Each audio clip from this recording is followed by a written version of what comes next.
Yuk mampir ke Bazar Masjid Al-Jihad Kota Metro. Di sini disediakan berbagai macam makanan gratis dan setiap hari Jumatnya ada kajian syuruk. Sebelum kajian dibagi-bagikan voucher untuk berbelanja bagi jamaah dan tentunya ada berbagai macam fasilitas menarik. Di sini ada pangkas rambut gratis dan lain-lain. Yuk mampir ke Bazar Masjid Al-Jihad Kota Metro. Itu kemarin sempat viral seorang wanita yang tidak menggunakan kerudung, ya, anak seorang tokoh besar di Indonesia. Ada di tayangan televisi, dia ditanya begini, "Mbak, kenapa kok tidak pakai jilbab?" Ini contoh, cerdas orangnya, Pak, cerdas sekali, Masya Allah. "Kenapa tidak pakai jilbab?" Katanya, "Loh Mas,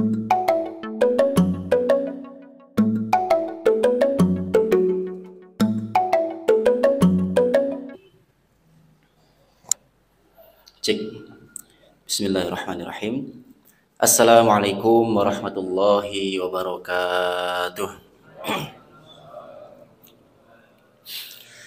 Innal hamdalillah nahmaduhu wa nasta'inuhu wa nastaghfiruh wa na'udzu billahi min shururi anfusina wa min sayyiati a'malina may yahdihillahu fala mudhillalah wa may yudlilhu fala hadiyalah. Asyhadu an la ilaha illallah wahdahu la syarikalah wa asyhadu anna Muhammadan abduhu wa rasuluh. Allahumma salli wa sallim ala nabiyyina Muhammadin wa ala alihi wa sahbihi wa man tabi'ahum bi ihsanin ila yaumiddin. Qala rabbi israh li sadri wa yassir li amri wahlul 'uqdatam min lisani yafqahu qawli. Subhanaka la ilma lana illa ma 'allamtana innaka antal alimul hakim. Yang saya hormati kepada Kepala Takmir Masjid Al-Jihad dan seluruh pengurus masjid, dan juga kepada seluruh tokoh-tokoh yang ada di Masjid Al-Jihad, dan juga kepada jamaah yang mudah-mudahan senantiasa diridhoi oleh Allah Subhanahu wa taala. Amin. Alhamdulillah, bersyukur kita kepada Allah Subhanahu wa taala karena pada malam hari yang cerah ini Allah masih izinkan kita untuk datang ke masjid untuk bisa melaksanakan ketaatan kepada Allah, karena merupakan bentuk bekal yang paling baik itu adalah ketika kita berbekal dengan takwa. Salah satunya adalah amal solih dengan ikut kajian atau taklim seperti ini. Dan tentunya salah satu hal yang paling baik itu adalah ketika kita menggunakan nikmat, ya. Salah satu amalan terbaik adalah ketika kita menggunakan nikmat yang Allah berikan itu untuk ketaatan kepada Allah. Dan semoga kita senantiasa istiqomah. Amin. Salawat dan iring salam senantiasa tercurahkan kepada junjungan kita Nabi Agung Muhammad Sallallahu Alaihi Wasallam. Beliau manusia terbaik yang Allah utus, manusia yang Allah sempurnakan akhlaknya, manusia yang Allah sempurnakan nasabnya.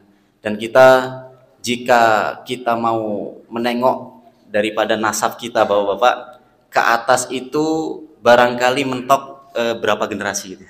Kita, bapak kita, terus kakek kita, itu mungkin masih ingat nggak itu?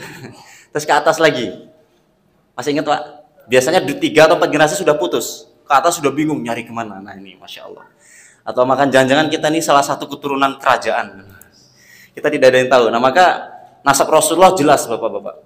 Bagaimana Rasul itu terus sampai Nabi Ibrahim, bahkan terus Masya Allah sampai Nabi Adam. Itu jelas nasab dari Rasulullah SAW. Nah, maka kita berdoa kepada Allah, semoga kelak kita bisa mendapatkan syafaat beliau. Amin ya Rabbal Alamin. Saya izin minum sebentar.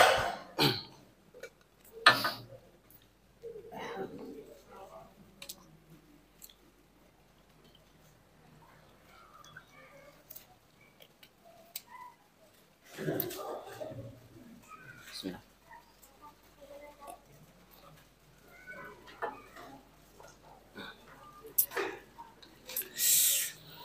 Nah, bapak-bapak yang dimuliakan Allah Subhanahu wa taala, mungkin ini pertemuan pertama dengan saya. Nah, alhamdulillah saya Pak yang di depan ini masih muda. Sebelumnya benar-benar mohon izin yang sebesar-besarnya kepada bapak-bapak semua karena saya duduk lebih tinggi.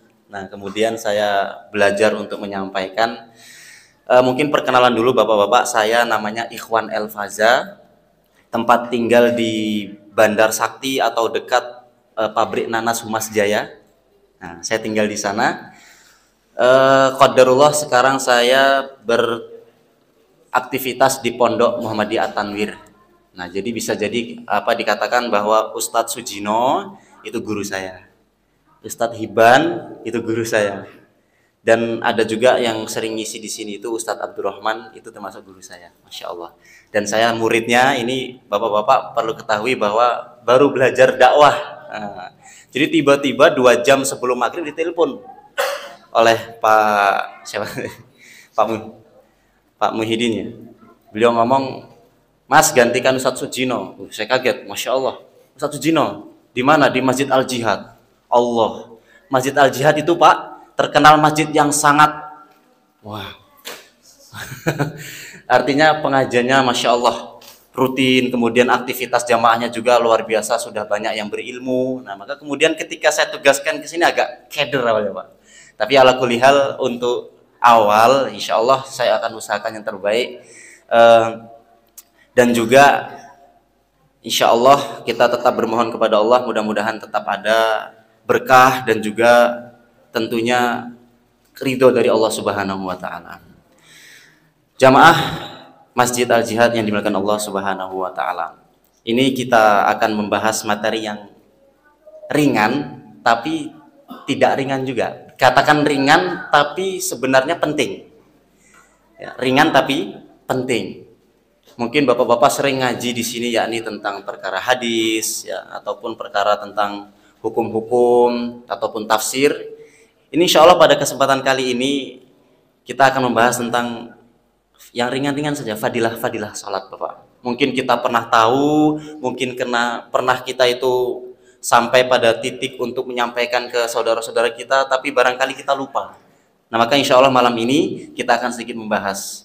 Tentunya jika menengok bagaimana sholat itu Pak, awal sejarah pertama kali itu, kalau kita melihat dari seluruh perintah-perintah Allah, itu Allah turunkan ayat Pak.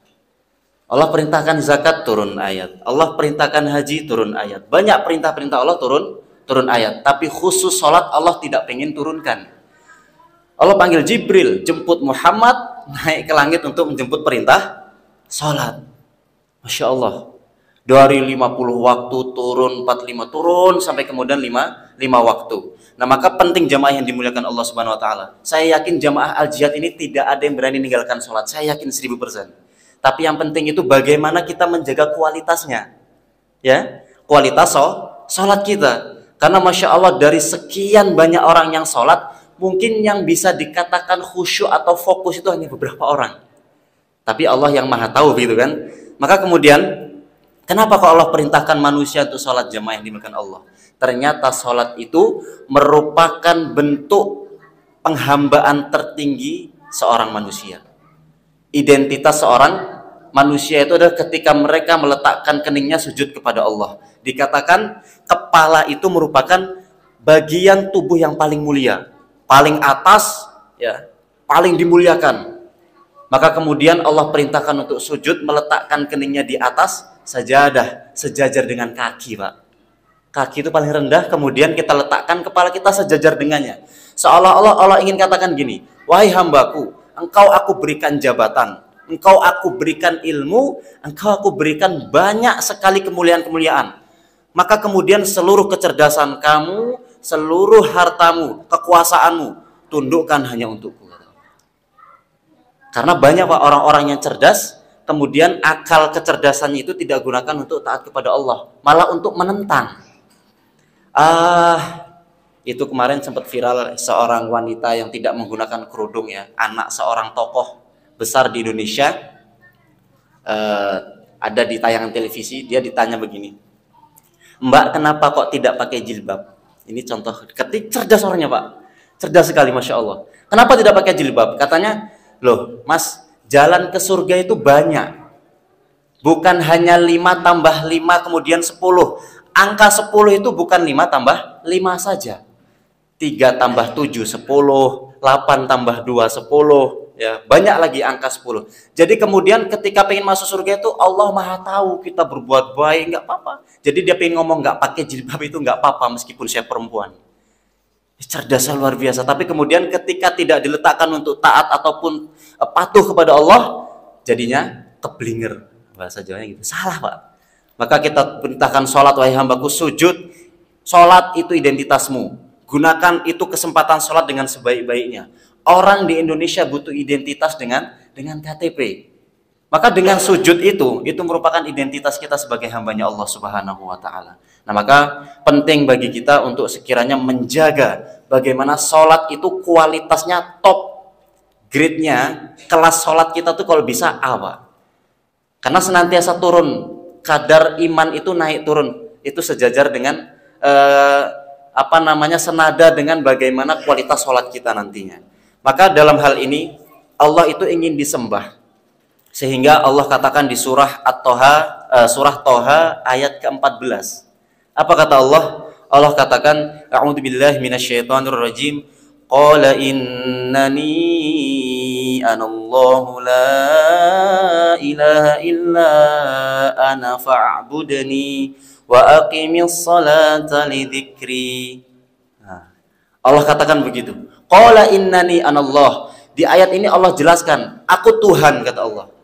Kita bingung, kok bisa Tuhan kita disebut dengan Allah? Kenapa enggak yang lain?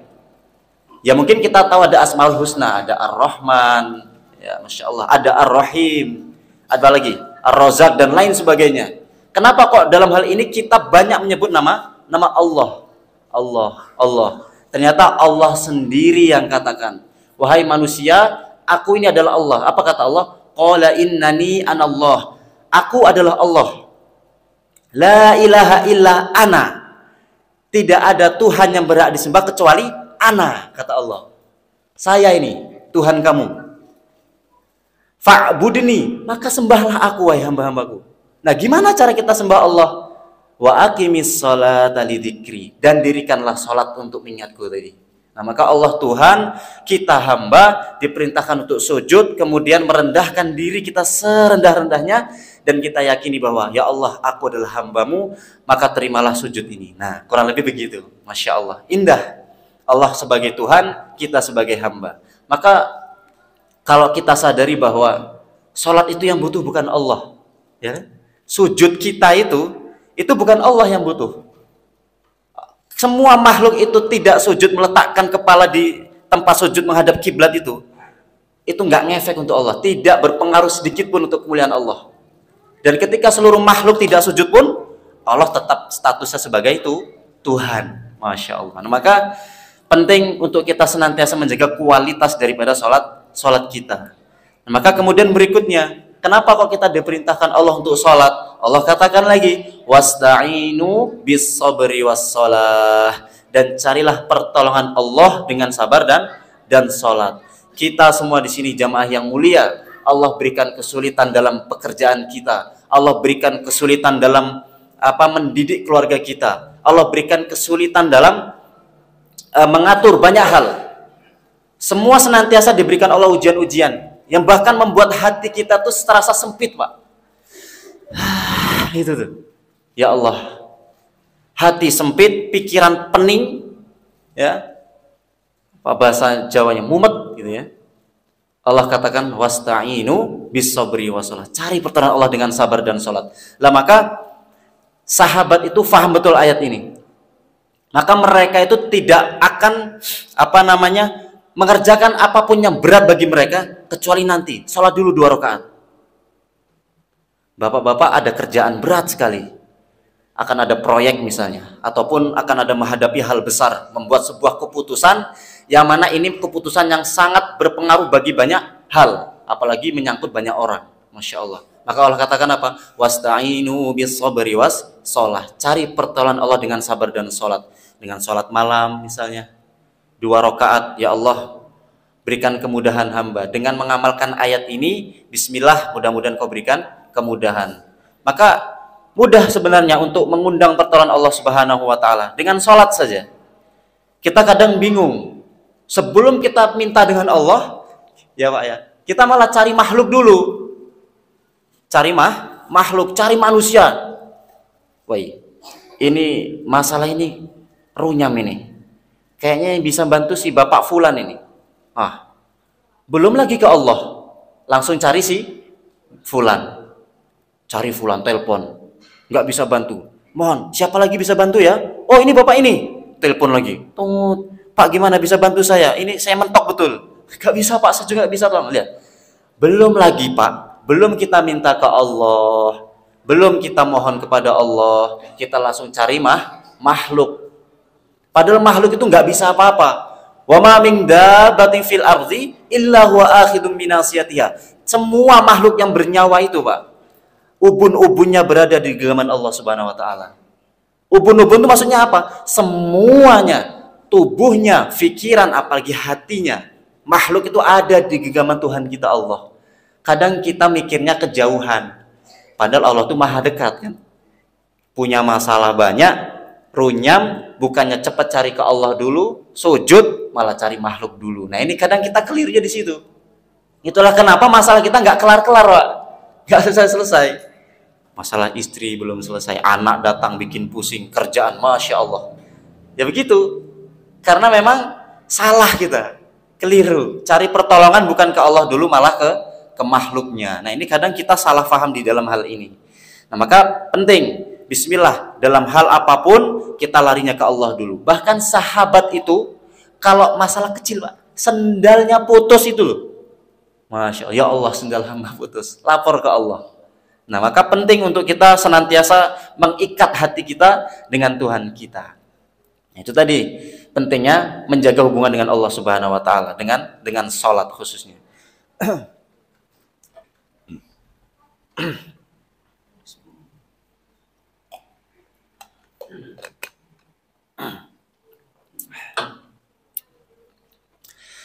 Nah, hadirin jamaah dimakan Allah Subhanahu wa taala. Itu tadi tentang sholat mampu mendatangkan pertolongan Allah. Lalu kemudian yang ketiga, tadi sudah pertama sholat itu identitas kita sebagai hamba, kemudian yang kedua sholat itu mampu mendatangkan pertolongan Allah, kemudian yang ketiga apa? Sholat itu bisa membuat hati kita jauh lebih tentram, lebih damai, Pak. Tentram itu artinya hati itu seperti tonggak yang ditancapkan kuat, tidak goyah sama sekali, tenang gitu.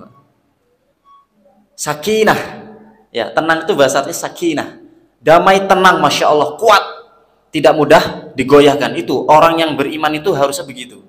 Maka kemudian Allah katakan dalam Al-Quran di surah Ar-Ra'd ayat 28, A'udzubillahi minasyaitonirrajim, alladzina amanu wa tatma'innu qulubuhum bidzikrillah, ala bidzikrillahi tatma'innul qulub. Allah berfirman, ala bidzikrillah tatma'innul qulub. Jadi alladzina amanu, orang-orang beriman itu, Pak. Kita kalau ngaku beriman kepada Allah, maka ketahuilah ala bidzikrillah tatma'innul qulub. Maka ketahuilah hanya dengan mengingat Allah hati menjadi tentram. Lalu kemudian pertanyaannya, kenapa saya sudah ingat Allah kok enggak tentram? Sudah zikir subhanallah, subhanallah ya. Astagfirullah, astagfirullah. Enggak tentram. Ini kenapa ini? Nah, ada pertanyaan di situ, Pak. Maka kemudian ulama itu menjelaskan begini. Anda, siapapun Anda, ketika sholat, membaca Quran, ataupun beristighfar, itu berzikir, tapi hati tidak kunjung tenang. Bisa jadi ada dosa-dosa yang belum kita taubati, Pak. Ada dosa yang masih menempel di hati kita, gitu. Jadi hati itu kan cemerlang, Masya Allah. Bahkan dikatakan oleh Nabi, hati itu sangat bersih, cemerlang ketika dia tidak ada dosa. Tapi ketika Bani Adam, Rasul katakan kullu Bani Adam khotta'un wa khairul khotta'ina at-tawwabun. Semua Bani Adam itu pasti dosa, pasti berbuat dosa, nggak mungkin enggak. Cuma Nabi yang maksum dari dosa. Maka ketika ditetapkan oleh Nabi, pasti kalian itu akan ada dosanya, nggak mungkin enggak. Maka wajar, Pak, kalau kita ada dosa, kadang khilaf, kadang lupa, nggak sengaja bercanda nyinggung hati orang lain, kadang nggak sengaja kita mengambil hak orang lain. Bahkan dosa-dosa kecil seperti gibah, Kadang lisan itu tidak sengaja ngomongin orang. Bapak itu gimana? Diamanahkan sebagai ini kok nggak amanah. Tapi kita tidak ngomong langsung.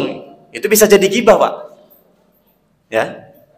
Karena gibah itu kan gini, kita ngomongin orang di belakang, tapi orang tuh nggak tahu kita omongin. Dan seandainya orang tuh tahu, dia akan sangat marah dengan ucapan kita ini. Itu gibah. Tapi gimana kalau bohong? Bohong itu fitnah. Tapi kalau benar kata Nabi, ya itulah gibah. Nah maka itu pun bisa jadi dosa. Nempel dosa di hati, kata Nabi, itu yang akan membuat dia tidak nikmat dalam ibadah. Nuktah kata Nabi. Hati cemerlang, buat dosa, nempel satu di hati. Tuk. Itu akan membuat dia tidak nyaman ibadah. Apalagi kemudian tambah dosa lagi, akan makin banyak hitam-hitam di dalam hati kita, Pak. Itulah kenapa banyak orang yang makin banyak dosanya akan sangat sulit tertembus nasihat untuk hatinya. Makin banyak dosa, makin nyaman buat dosa. Justru kalau dia nggak buat dosa, dia ada yang kurang rasanya. Itu bisa jadi nuktah hitam-hitam noda tadi, itu sudah penuh menutupi hatinya. Naudzubillah. Nah maka insya Allah kata Nabi, kalau pengen bersih itu dosa, hitam-hitam di hati kalian ada apa, dibersihkan Allah, maka segera bertaubat. Dengan taubat itu akan membuat hati kita kembali cemerlang. Nah maka gimana salah satu kuncinya supaya hati senantiasa bersih? Dirikanlah sholat. Apa kata Nabi? Wahai sahabatku, apa pendapat kalian seandainya depan rumah kalian itu ada sungai yang sangat dalam dan bersih, jernih sekali kata Nabi. Apa pendapat kalian? Apakah masih ada kotoran di tubuhnya? Kata sahabat, enggak ya Rasul, enggak mungkin. Ya Pak, kalau kita mandi di situ Pak, 5 kali sehari, itu enggak mungkin ada kotoran. Apa kata Nabi? Itulah perumpamaan orang yang sholat 5 waktu. Dengannya Allah akan menghapuskan dosa-dosa kalian semuanya. Masya Allah. Dengan sholat 5 waktu Pak. Jadi otomatis itu salat menghapus dosa. Belum lagi Allah katakan di ayat yang lain, innal hasanat yudhibnas sayyiat, ya. Perbuatan baik itu akan menghapus dosa-dosa kalian. Kita dulu Pak, zaman muda dosanya banyak nggak karuan. Semua dosa kita lakukan. Kalau mau dipamerkan ke preman zaman sekarang, ibaratnya nggak ngefek mereka itu. Dengan dosa-dosa kita dulu. Saya mantan preman. Oh iya siap, mantan preman. Itu gimana cara hapus dosanya? Allah katakan innal hasanati yudhibnas sayyiat. Kalian berbuat baik, berbuat amal solihlah kalian, itu akan menghapus dosa-dosa kalian. Insya Allah. Ya, sedekah. Ini sekarang ini lagi Palestina membutuhkan uluran tangan kita, Pak. Sedekahkan harta kita untuk Palestina. Ditanya gitu Pak tentang Palestina ini. Masya Allah. Ya. Ditanya oleh Allah, apa yang kamu lakukan untuk Palestina? Ini kita sedikit bahas Palestina. Kita nggak akan mungkin nggak ditanya, pasti ditanya. Doa? Enggak ya Allah.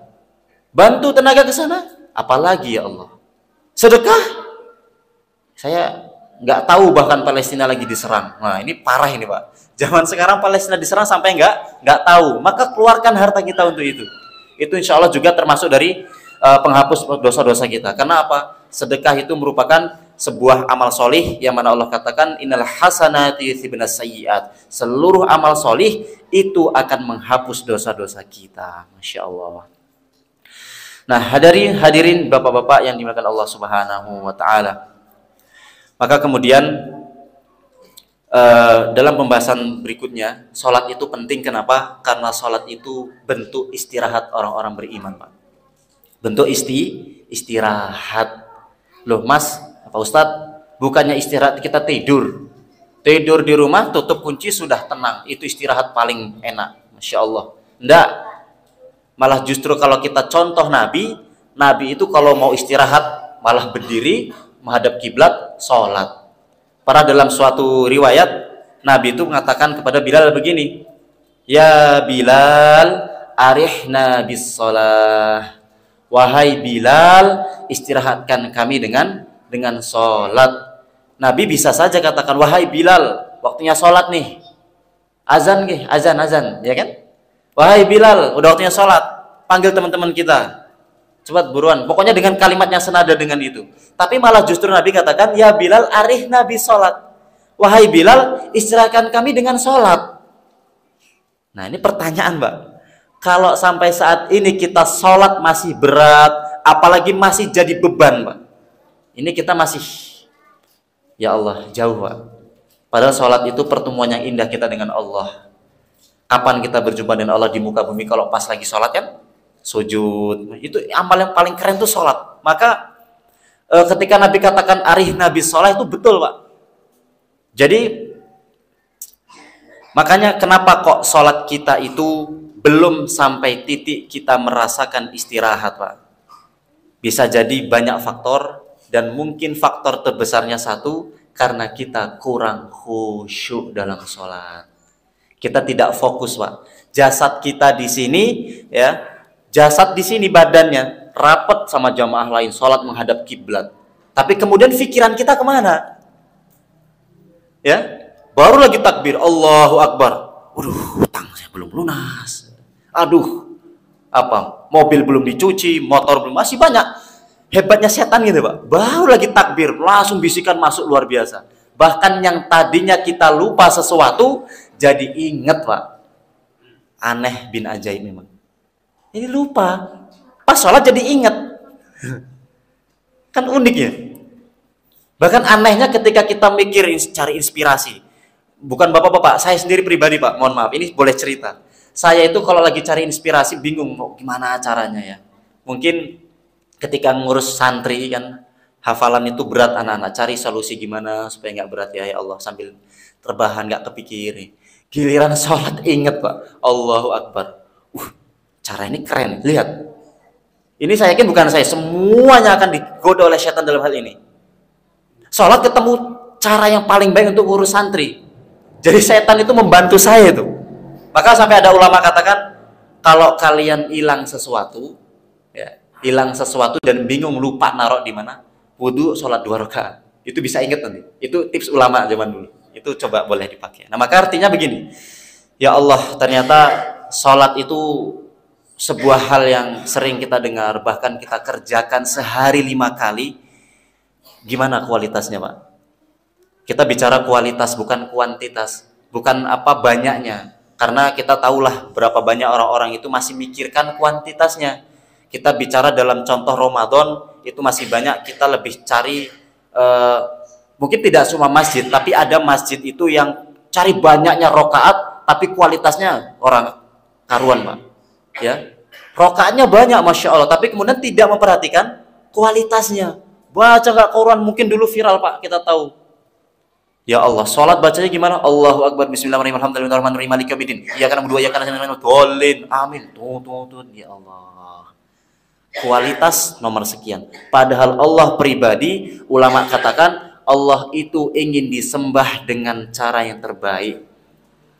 Ke masjid kalian dengan pakaian yang terbaik. Ya Bani Adam, khudhu zinatakum inda kulli masjid. Wahai anak cucu Adam, kata Allah, kalau ke masjid pakai pakaian yang terbaik, kata Allah. Kita lihat pakaian terbaik kita mana. Nah, ini paling baik. Ya Allah, baju ini kugunakan untuk sujud kepadamu. Saksi baju ini, Pak.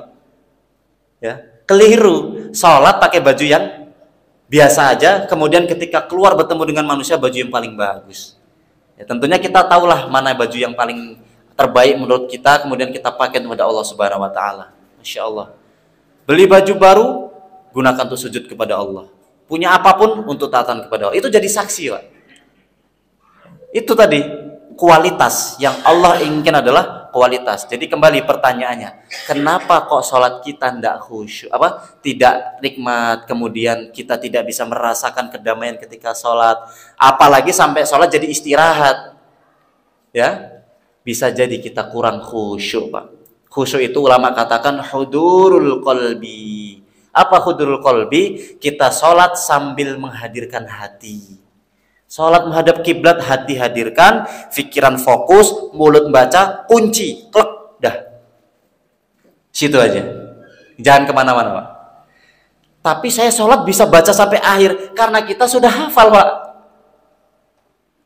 Alhamdulillahirabbil alamin, arrahmanirrahim, sampai rampung waladhdallin. Kemudian salam aja. Ketika ditanya, Pak, ya, tadi sholat jamaah, iya. Imamnya baca surat apa, Pak? Baca surat apa ya? Nggak tahu, Pak. Berarti kita tidak fokus gitu. Kita tidak dengarkan. Makanya Allah katakan apa? Sholat itu harus sadar penuh, hatta ta'lamu ma taqulun, sampai kamu tahu apa yang kamu ucapkan. Kita tahu ngomong alhamdulillahirabbil alamin. Pikiran kita tuh tahu bahwa kita sedang mengucapkan ayat ini. Ar-Rahmanir-Rahim. Terus, lah kalau mulut ngomong begitu, hati dan pikiran kemana-mana, inilah dia yang dikatakan tidak khusyuk. Dia bisa sholat, bisa sampai salam karena dia sudah terbiasa membaca. Ya, sudah hafal saja. Makanya tidak ada efeknya. Makanya kok katanya sholat itu mencegah perbuatan keji dan mungkar, ya kan? Katanya sholat itu inna sholata tanha anil fahsya'i wal mungkar. Allah katakan sholat itu mencegah perbuatan keji dan mungkar. Buktinya banyak orang sholat masih dosanya jalan juga. Sholat jalan, maksiat jalan juga, bareng.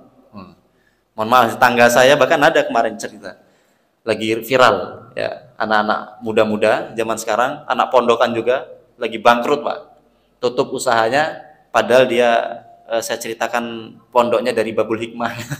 Pondok bagus Pak, Masya Allah. Tapi kemudian ketika dia sholat jalan, maksiat jalan, Allah uji, dia sedang terkena virus Pak, virus namanya link slot judi gacor. Judi gacor itu dia main judi itu Pak. Ya Allah, ini saya tidak sebutkan nama supaya tidak gibah. Artinya apa? Sekarang banyak orang yang sholatnya jalan dan kemudian maksiat pun jalan. Bisa jadi ketika dia sholat tidak menghadirkan hati, sehingga sholatnya tidak berefek apapun, sehingga dia tidak mencegah perbuatan keji dan mungkar. Naudzubillah. Jadi bukan hanya di pondok yang saya sebutkan tadi, banyak Pak pondok-pondok yang bagus luar biasa, kemudian lulusannya itu mohon maaf, dia tidak senantiasa terikat hatinya dengan Allah tadi. Sholatnya tidak dijalankan dengan maksimal, yaitu kita tidak perlu heran. Subhanallah. Ya artinya penting Pak, ya, jaga kualitas, jaga hati dan jaga fokus, sehingga apa? Kita bisa merasakan bagaimana sholat itu jadi istirahat. Maka pernah suatu ketika Nabi itu sedang capeknya luar biasa Pak, lelah, karena ketika siang hari sudah diejek-ejek oleh orang-orang Quraisy saat itu. Lelah, capek, hatinya itu rasanya luar biasa penatnya. Ternyata Nabi saat itu belum menjadikan sholat sebagai istirahat. Ini sebelum hadis yang saya sampaikan tadi. Maka kemudian Nabi pada layaknya manusia biasa, Nabi capek, Nabi lelah, pulang malam tidur, istirahat, ambil selimut, tidur. Capek Nabi, ya Allah lelah, pengen tidur. Lihat, Nabi kan manusia biasa Pak ya, sebagaimana layaknya kita, Nabi Muhammad SAW itu. Kemudian ketika selimutan enak-enak, Allah saksikan di langit, lihat, turun ayat, Allah katakan, Jibril sampaikan ayat, ya ayyuhal muzammil qumil laila illa qalila nisfahu aminkus minhu qalila. Hei orang-orang yang enaknya selimut, hei orang Muhammad gitu, hei orang-orang yang lagi enak-enaknya istirahat tidur, kata Allah, qumil laila illa qalila nisfahu aminkus minhu qalila. Bangun kamu sholat malam lah Muhammad. Capek kan? Bangun. Lagi capek selimut suruh bangun malah. Sholat malam. Nisfahu aminkus minhu qalila. Setengahnya Muhammad. Kalau nggak mampu ya lebih sedikit daripada itu enggak masalah. Karena sholat itu demi Allah akan membuat kamu Muhammad, kurang lebih begitu, akan lebih tenang dan lebih kuat. Maka justru ketika Nabi Muhammad itu capek, malah Allah perintahkan bangun Muhammad, sholat malam. Nah, jadi trik Pak, kalau kita itu capek luar biasa, penat, ya, lelah, bismillah, gunakan untuk menghadap Allah. Sholat, ambil air wudhu yang sempurna, sesempurna mungkin, karena itu nanti akan berefek pada sholat kita. Itu dijelaskan oleh para ulama, kalau wudhunya tidak sempurna, asal-asalan, maka akan berefek kepada yang lainnya. Karena dalam sholat itu ya kuncinya nanti sebelum itu, yakni berwudhu. Maka wudhu dengan sempurna, bismillah, sedot di hidung kita ini, istinsyak itu, kemudian semburkan yang kuat, itu salah satu bentuk wudhu yang sempurna. Terus perhatikan sambil diresapi bagaimana gerakan wudhu, ya, menghapus dosa, ya Allah ini menghapus dosa, kelak dia akan menjadi cahaya di hadapanmu, Masya Allah. Nah itu nantilah dia insya Allah akan mencapai bagaimana sholat itu menjadi istirahat. Maka beda orang-orang yang sholat itu pikirannya masih dunia, Nabi katakan kan, man kanatid dunya hammahu farraqallahu alaihi amrahu wa ja'ala faqrahu baina ainaihi wa lam ya'tihi minad dunya illa ma kutiba lahu. Maka siapa saja di antara kalian man kanatid dunya hammahu, pikirannya cuma perkara dunia tok. Dunia saja. Dari bangun tidur lagi belum menyebut nama Allah, alhamdulillahilladzi ahyana ba'dama amatana wa ilaihin nusyur. Belum sempat baca doa itu langsung kepikiran dunia, Pak. Pikiran kerjaan, pikiran di kantor nanti gimana, ya, pikiran aktivitas yang lain, tidak Allah dulu. Terus aktivitas harian hanya tentang perkara dunia. Dari jam ke jam, waktu ke waktu perkara dunia. Farraqallahu alaihi amrahu. Allah akan cerai-beraikan urusannya. Lihat. Dicerai-beraikan urusannya. Dipenggal sana, penggal sini, nggak pernah selesai, Pak.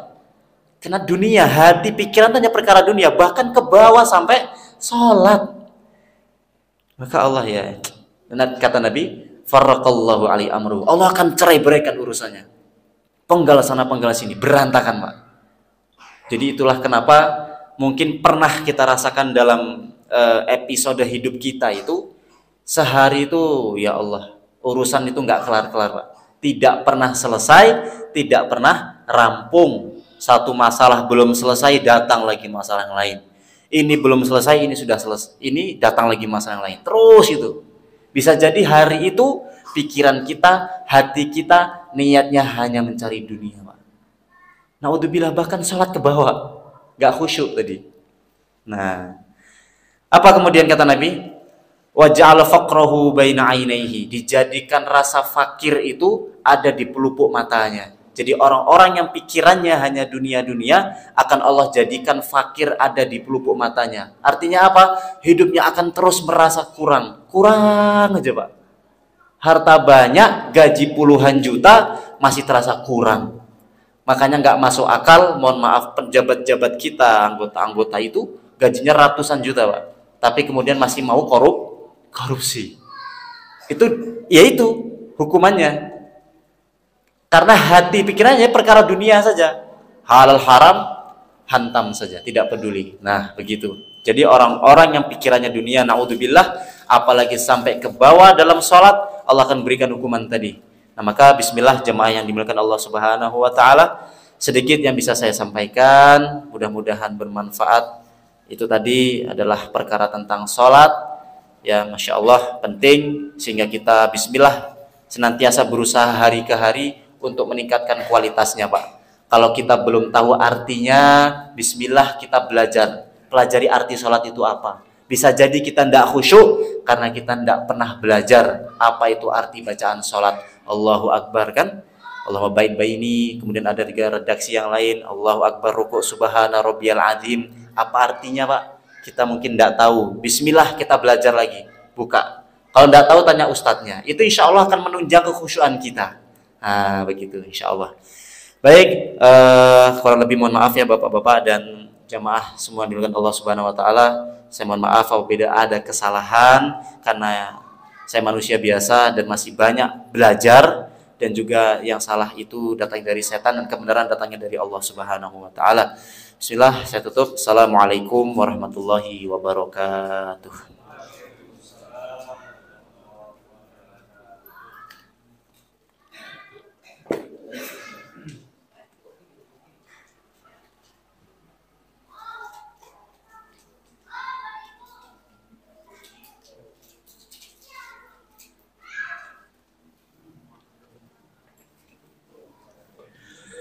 Jamaah rahimakumullah, demikian tadi taujihat sampaikan oleh beliau Ustadz Ikhwan Al-Faza Al-Hafidh. Semoga apa yang beliau sampaikan dapat kita pahami dan kita amalkan di dalam kehidupan kita sehari-hari. Meningkat acara selanjutnya yakni penutup. Marilah kita tutup acara taklim pada malam hari ini dengan membaca lafaz hamdalah dan kafaratul majlis. Alhamdulillahi rabbil alamin. Subhanakallahumma wa bihamdika asyhadu an la ilaha illa anta astaghfiruka wa atubu ilaik. Akhirul kalam. Assalamualaikum warahmatullahi wabarakatuh. هبت كالريح قوية جبت كالنار كالنار كالنار مضية